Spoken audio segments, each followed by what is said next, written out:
안녕하세요. 오늘 저희가 함께 살펴볼 자료는요. 최근 포천 지역 선거 결과를 분석한 두 편의 칼럼입니다. 네, 안녕하세요. 포천 결과 저도 관심 있게 봤습니다. 네, 이게 전국적으로 보면 대통령 탄핵이라는 굉장히 큰 이슈가 있었잖아요. 그렇죠. 엄청난 사건이었죠. 그런데 포천에서는 더불어민주당이 고작 3%포인트 차이, 정확히는 2,831표 차이로 이겼다는 거예요. 아, 정말 근소했네요. 3%포인트면. 네, 그래서 이 자료들을 보면서 제 눈길을 닦은 게 바로 그 차이인데요. 아니, 전국 상황만 보면 민주당이 좀 더 크게 이길 수도 있었을 것 같은데 왜 이렇게 아슬아슬했을까? 그게 참 궁금하더라고요. 그럴 만도 하네요. 그래서 이 결과가 뭘 의미하는지, 또 포천 지역 민심은 지금 어떤 상태인지 오늘 좀 깊이 파헤쳐 보려고 합니다.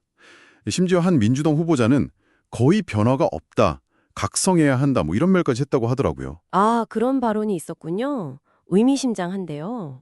네, 그래서 그 이유도 한번 알아보겠습니다. 자, 일단 3%포인트. 정말 그야말로 간발의 차이죠. 네, 그렇죠. 특히 아까 말씀드린 대로 전국적으로 대통령 탈핵 국면이었잖아요. 이게 집권 여당에는 상당한 부담으로 작용할 거다, 이렇게들 예상했는데 그런 걸 생각하면 더 좀 의외의 결과 같아요. 맞아요. 그래서 이 칼럼들도 이걸 그냥 단순한 승리 이렇게 보진 않는 것 같고요. 오히려 정체되어 있다, 혹은 관성에 가깝다 이렇게 분석을 하더라고요. 아, 관성이요? 네, 과거 선거 결과랑 비교해봐도 표 차이가 크게 달라진 게 없다, 이런 이야기입니다. 이게 뭘 말해주는 걸까요? 네, 그 지점이 이번 분석에서 정말 중요한 포인트인 것 같습니다. 전국적으로 보면 국민의힘이 그 탄핵 위기 속에서도 보수층이 결집하고 그러면서 40%대 지지율을 지켜내는 그런 모습을 보였거든요. 네, 그랬죠. 근데 포천의 결과는 이런 전국적인 큰 사건이 지역 민심의 어떤 기본적인 구도 자체를 흔들지는 못했다는 걸 딱 보여주는 거죠. 아, 지역은 또 달랐다. 네. 포천이 한때는 경기도의 TK라고 불릴 정도로 그러니까 전통적인 보수 강세 지역인 대구 경북에 비교될 만큼 보수세가 강했던 지역 기반이 있고요. 아, 그랬군요. 그리고 최근에는 이제 도시 지역하고 농촌 지역하고 지지 성향이 좀 갈리는 그런 현상도 있잖아요. 그런 구도가 여전히 좀 강력하게 작용하고 있다. 이렇게 해석할 수 있을 것 같아요. 도시 농촌 분화구도. 그렇죠. 그러니까 민주당 입장에서는 탄핵이라는 어떻게 보면 유리한 상황이었는데도 압승을 거두지 못하면서 아, 우리가 여전히 넘어야 할 벽이 있구나. 이걸 좀 확인하게 된 셈이죠. 네. 말씀하신 것처럼 포천의 결과가 좀 복합적이다 보니까 자료에 나타난 언론들의 해석도 그 시각에 따라서 조금씩 다른 것 같더라고요. 네, 어떻게 다른가요? 예를 들면 진보 쪽 언론은 국민의힘이 이런 어려운 상황 속에서도 왜 이렇게 선전했는지 그 배경을 좀 파고드는 것 같고요. 반대로 보수 쪽에서는 패배 원인이 뭐냐, 이걸 분석하는데 포천은 딱 그 두 해석이 교차하는 지점에 있다, 이런 지적도 있더라고요. 아, 네, 맞습니다. 딱 그 지점인 것 같아요. 포천의 결과는 정말 양면성이 있어요. 국민의힘 입장에서 보면 이런 위기 속에서도 핵심 지지층은 지켜냈다. 이런 보수의 저력을 보여준 측면도 분명히 있고요. 네네. 근데 동시에 민주당에 대한 이 지역 내의 어떤 뿌리 깊은 불신 같은 것 때문에 민주당이 더 치고 나가지 못했다는 점, 그러니까 민주당의 한계랄까요?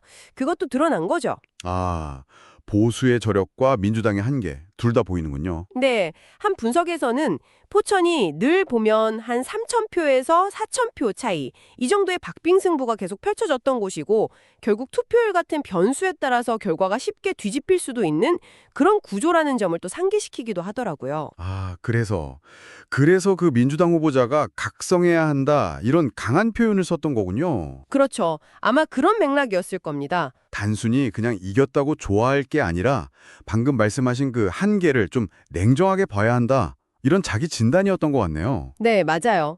그렇다면 다음 선거, 그러니까 지방선거 같은 걸 위해서는 이 칼럼들이 어떤 방향을 좀 제시하고 있나요? 두 분석 모두 공통적으로 이야기하는 게 바로 지역 밀착입니다. 이걸 해법으로 제시하고 있어요. 지역 밀착이요? 네. 그러니까 전국적인 어떤 정책 바람 이런 거에 기댄 관성적인 결과를 넘어서려면 진짜 포천 주민들의 삶, 그 생활과 직결된 문제들에 집중한 정책, 그리고 좀 더 진솔한 소통, 이런 게 필요하다는 거죠. 역시 기본으로 돌아가라는 거네요. 그렇죠. 특히 아까 말씀드린 그 보수 성향 유권자들이 가지고 있는 민주당에 대한 불신, 이걸 해소하고 신뢰를 얻는 게 정말 중요하다. 이렇게 강조하고 있습니다. 어떻게 보면 좀 멈춰있는 듯한 민심을 움직이려면 지금부터라도 깊은 성찰과 함께 아주 구체적인 노력이 필요하다는 게 이 자료들의 핵심 메시지라고 할 수 있겠습니다. 네, 정리를 좀 해보자면 포천의 이 3%포인트 차 승리라는 게 단순히 이기고 지고의 문제를 넘어서는 것 같아요. 네, 그렇죠. 아주 큰 정치적 사건이 있었음에도 불구하고 쉽게 흔들리지 않는 지역 민심의 어떤 관성, 그 견고함, 이걸 보여주는 굉장히 중요한 사례였네요. 맞습니다.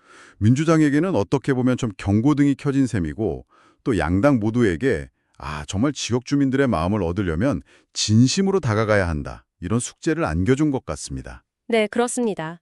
자료들은 공통적으로 포천의 민심이 아직 크게 움직이지 않았다, 이렇게 진단하고 있는 거죠. 네. 그래서 여기서 당신께 한번 이런 질문을 던져보고 싶습니다. 과연 어떤 지역 맞춤형 이슈, 혹은 아직 해결되지 않은 우리 주변의 생활 밀착형 문제들이 이렇게 견고해 보이는 정치적인 관성을 깨고 다음 선거에서 유권자들의 마음을 정말로 움직일 수 있을까요? 오늘 저희가 살펴본 이 자료들을 바탕으로 이 질문에 대한 답을 한번 스스로 찾아보시는 것도 또 다른 중요한 통찰을 얻는 길이 되지 않을까 싶습니다.